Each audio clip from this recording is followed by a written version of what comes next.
And we back with the team again. Yes, sir. With the team. Our series this month of making sure that we get everybody introduced and stuff like that. I'm gonna let him introduce himself. Let him get all his accolades out. Let him know. Just let us know who you are, man. For sure, for sure. So my name is Lam Urbano. Everybody know me by Chop or Coach Chop.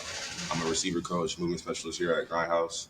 So my main job here is just primarily training receivers, DBs, as far as movement, technical skills that translate to the game of football or whether the sport you play. I train all sports, not just football, just to let y'all know.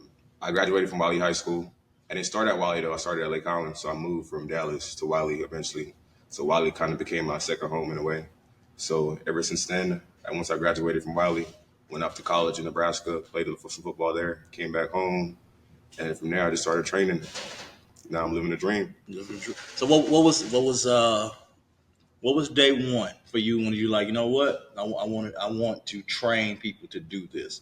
What was that? What was that aha moment? I got that skill set to help others. Honestly, if I'm being honest, like me training has been a goal I've had since I was 16. So like what I'm doing now, I'm living a dream that I had since I was a teenager. So just being a football player and also being a football player that wanted to achieve all his dreams and do it at a very high standard. I've been training since I was in high school myself with guys like Coach Huggs, Lee Metro, who else? Delphonte Diamond, Route God. So I've been putting in work for real and just seeing how they give your time and not only giving their time to help you develop as an athlete, but develop as a person. Something I wanted to do because, and like in life, I mean, there's bigger things to accomplish in life inside of playing football and going to college and going to the NFL. I want to be able to inspire people. And every time I work with those trainers, I was inspired in some shape or form. So that's like inspiration for me to get started to become a trainer too as well. Yeah. So what? So who's some of your when it comes to training? Because obviously, you have the people that you just named Yes, who sir. helped you get to where you are right now. Yes, sir. So where do you fine tune that skill set for yourself when it comes to helping someone out, and not just that? How do you know if sometimes you know what that wasn't what I that's not it. That's not what I want to teach. Let me Yeah. let me check. What gives you that time where you're like, you know what? That wasn't right. Let me teach that in a different way. As a trainer, obviously, you got to be a Yeah. teacher too. Yes, sir. So Yes, sir. I don't want to call it like a gut feeling. It's more like an intuition because I mhm. feel like with me, I do have the eyes and I do have the mindset for a trainer. So it's like whenever I'm doing a drill, if the movement doesn't look how I have, if the movement doesn't look like how I planned it to move, or is it moving, or you're not moving how you're supposed to according to your body type, it's like, all right, scratch that. We got to start somewhere else. We got to make some modifications according to the drill for the athlete.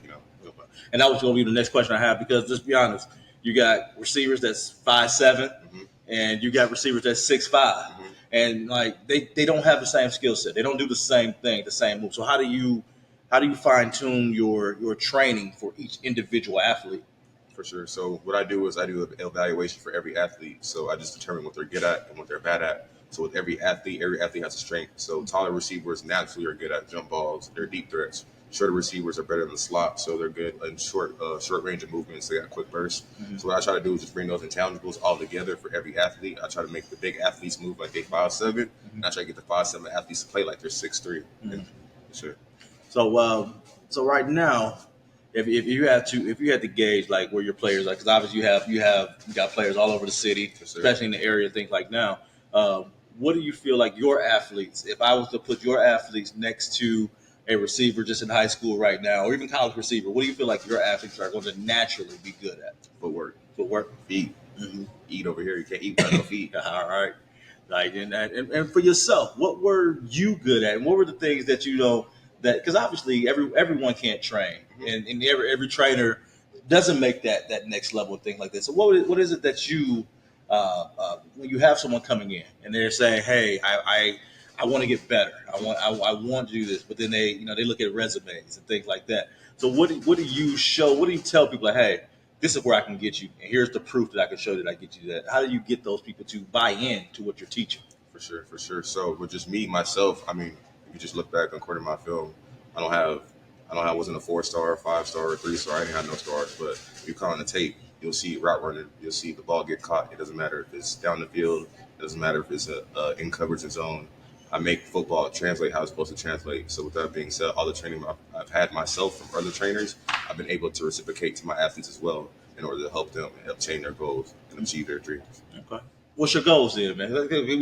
What's your goals as to with this? Because obviously you say you live in the dream and things like that, but you're still young, man. Yeah. You're still, young man. Yeah. So like, what's your goals that you want to get out of this? So my overall goal with each athlete I train is not only to help them develop their athletic skills too, but also build a personal relationship. So being able to get to know them as a young man and help them develop as a man overall.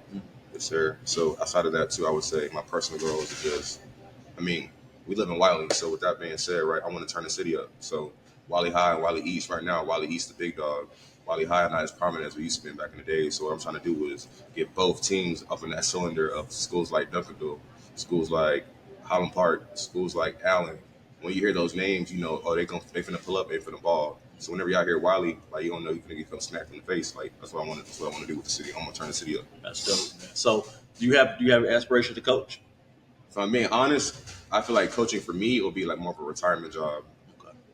Why is that? Why I want to? Because like everybody, some more people like, no, I can train, I can teach, but why do you feel coaching will be? I'm gonna call it a step back from what you do right now. Why do you feel like it's a step back? Because I'm a realist. So just realistically looking at it from a standpoint where I am right now, if I was to start coaching, that'd be a pay cut I'm taking, and also too, you got to make money, take care of your family, and then be able to do things you want in life. So I can't afford to take a pay cut right now. It's just with me trying to build my life up to how I want it to be.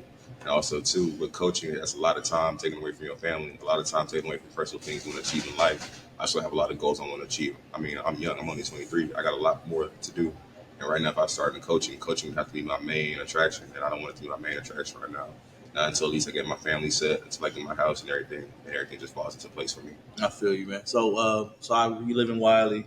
Ended up graduating here in Wiley. Is this where you feel that? What do you feel as far as the caliber of athlete that's in Wiley right now? How do you feel that they translate to the rest of the DFW and the state of Texas? Just looking at it from a standpoint, because I'm born and raised in Dallas, like Dallas in and out all the way. So just seeing athletes from all over the city, like Wiley, we can definitely ball with the best of them. I don't care who it is, Duncanville, Allen, Skyline, North Crowley. We got some athletes over here too. You just got to come check us out. I just feel like with us being kind of, I'm going to say 20 minutes outside the city, for real, people don't want to take that drive out to Wiley. People, you hear Wiley, you probably think Boonies, Boondocks. Like, nah, it's not like that. We got houses over here. We got Whataburger, Chick-fil-A. We got all the good stuff they got too. You feel me? And some dogs. And we got some dogs. Yeah, got some dogs. You just check the track record. Wiley High, Wiley East. NFL players in and out every single year, I'm going to say. Yeah, I said top level D1 players. And I'm not even saying D1, top level college players. Nice. They go in, they put the work in. Proof has been here. So why work with Grindhouse? Why put your skill set and put y'all teams together, things like that. So why put both minds together for you? What made sense? I feel like we can achieve more together as a team than as an individual. And me working with Grindhouse was just a blessing in disguise anyway. In the first place, I was doing my own thing, training on the side. One of the athletes I trained, Alejandro, he trains with Coach T as well. He told Coach T about me, and then from there, Coach T hit me up, and then we've just been locked in ever since then. Coach T's been doing a really good job as far as helping me learn the game of training from a trainer's perspective, from a businessman perspective, just teaching me how to manage my money, teaching me how to, do my budget, teaching me how to charge, teaching me how to trade and do stocks. Like he's like a real life mentor for me in terms of teaching me the game for real. That's dope, man. Because a lot of times you don't get people who give you that game. They expect you to do stuff for them in order to get something. So Sure. Some people will just have that kindness in their heart to just, hey, I want to make sure that you make it. That's real. So 707. Sir. 707. Tell me about how did you get into 7? Because all right, I'm about to be frank. I'm a lineman through and through. So so 707 to me be like, all right, that ain't real football, man. Like so you hear me saying it to you, but to you, what is 707? First off, is it real? Is it just because some people thrive in 707. Mm-hmm. And they can't thrive on Fridays. Yeah. And some people thrive on Fridays, and 707 ain't a good format for them. Right. So I'm gonna take my take on 707 is every football player knows whether it's pads or no pads, you're gonna have to do 7-on-7 either, whether it's fall camp, spring ball, or off season. So with 7-on-7 for me is a good way for athletes primarily receivers, running backs, and the quarterbacks to all be on the same page and one accordance in terms of route running, in terms of understanding coverage, understanding where to sit in the zone, and how to beat press man. And once those things all flow together, you have a pretty good offense. Yeah. especially what do you call an air raid offense or spread pass first. Okay. So what your teams? Because I'm guessing you're coaching with 707. Yes, sir. So obviously we say, we just said coaching things like, but why coach in 707? Like what's your mindset when it comes to coaching and your training? How are you putting that together while doing 707? So for 7-on-7, just a way for the athletes to be able to display what they've done in training and make it translate to the football field. That way they know that way they know whenever they come work with me, right? If they learn something new, if they like it, they can go try it on the field. If not, they can come back to me and be like, Coach, that didn't work. I need something else. You feel me? So it's just like a building block. You feel me? So it's just like it's pretty much like homework.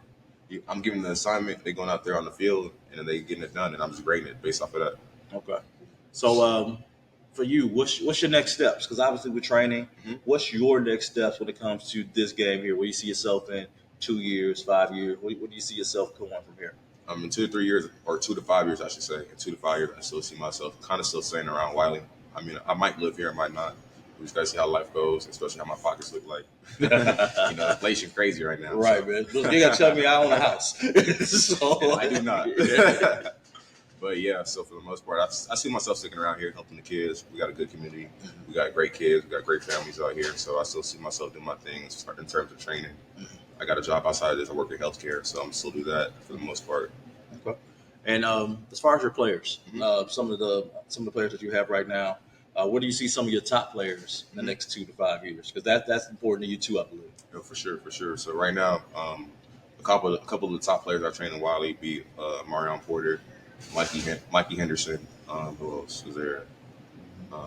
King Barbie, JB, Daylen Gordon. In 2 to 3 years, I see all of them. Well, for some of them are freshmen and sophomores right now, so 2 to 3 years they might either still be in high school, But for my sophomores, my juniors and seniors, I see them balling out in college, especially guys like AP and Mikey. They had a tremendous. Mikey had a tremendous senior year. I expect him to make it translate when he gets to Texas Tech, and AP is going crazy. So still stacking up offers right now. Once he gets to college, I see him playing immediately. He has all the skills to be able to make plays as a freshman. I don't see why not. Why they want to use him. All right. And last questions. I know you got to get out of here. For anyone who, and this, I don't want to, it's going to sound like a personal thing, but I want to make sure that you understand the whole question. Mhm. For anyone who has that dream of NFL, Mhm. that dream of college, that dream of high level, and it didn't work, Mhm. and they want to still be involved in football, give them some direction, give them a little bit of advice with becoming a trainer and how it helps them stay involved in the game. What would you tell someone who I still want to be involved in football? What can I do? For sure. I mean, but sports, especially in Dallas, it's a mecca for sports. You feel me? So there's 1,000 different avenues you can go with. You can be a trainer.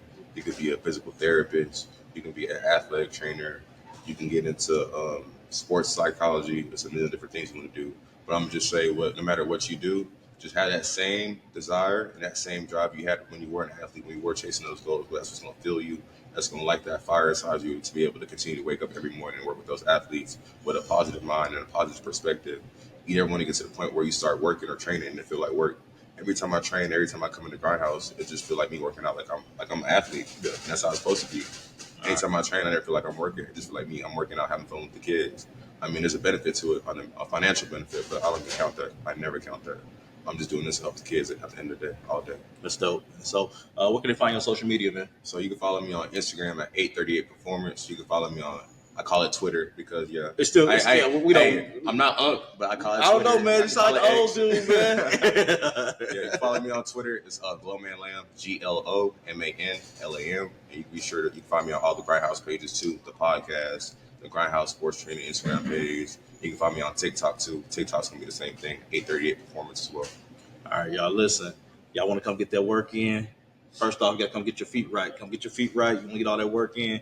Coach Lamb's here. Receivers, DBs, best in the city, man. Yes, sir. The proof's in the pudding out here in Wiley, man. The Jews they getting offers, and offers ain't really even just the main thing. The work is standing and showing for itself, man.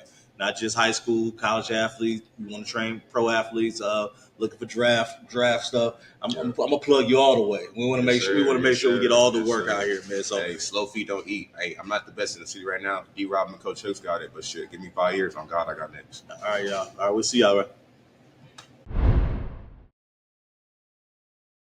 Hi, I'm Shane with Restore Hyper Wellness right here in Murphy, Texas. I'm proud to say we're partners with Grindhouse Sports Training just next door in Wiley. Now, Coach Washington over at Grindhouse Sports Training has done a phenomenal job at not just building out a business in the community, being a pillar in the community, but also being an inspiration to the young, talented kids that he trains each and every day. Now, last year, Coach Washington started a podcast, a Grindhouse podcast. The links are below. I encourage each and every one of you to go check this out, listen to it, like it, enjoy it. Coach Washington will walk you through his personal experiences, what motivates him, what made him what he is today, and why he's so effective at being a phenomenal leader to these young, talented individuals. Check out the podcast. We'll see you soon.